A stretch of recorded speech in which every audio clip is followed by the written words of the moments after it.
Боевики запрещенного в России ИГИЛ захватили значительные территории на востоке Афганистана. Государство уже на границах СНГ, в Таджикистане.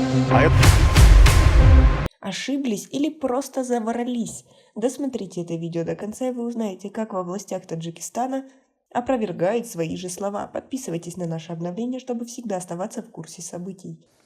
В Таджикистане появится лагерь для беженцев из Афганистана. Его уже строят, и там смогут разместить до 100 тысяч человек. Под натиском талибов границу пересекают все новые и новые мигранты. Россия пока не планирует исключать движение Талибана из списка запрещенных. Министр внутренних дел республики Рамазан Рахимзода 4 августа на пресс-конференции заявил, что в настоящее время на территории Таджикистана официально проживают порядка 3000 граждан Афганистана, которые имеют статус беженца.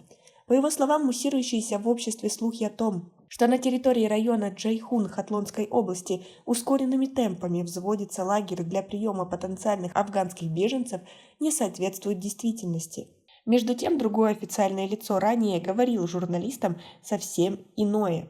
Председатель Джайхунского района Абдул-Хафиз Адиназода на пресс-конференции 28 июля сообщил о начале строительства лагеря для беженцев из Афганистана.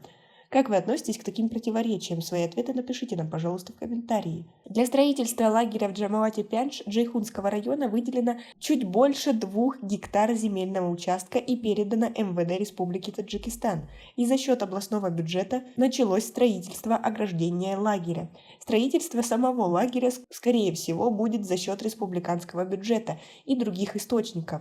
Этим вопросом занимается МВД Республики Таджикистан, сказала Диназода. Касаясь вопроса возвращения на родину граждан Таджикистана, которые воюют на территории других стран, министр внутренних дел отметил, что за 6 месяцев 39 таких граждан добровольно вернулись в страну. С начала 2015 года 647 граждан Таджикистана, которые воевали на территории других государств, добровольно вернулись на родину, подчеркнул глава МВД. Как вы относитесь к таким непоняткам во властях из-за всей этой ситуации в Афганистане? Свои ответы напишите нам, пожалуйста, в комментарии. У нас пока на этом все. Оцените наше видео подпиской и лайком. До скорой встречи!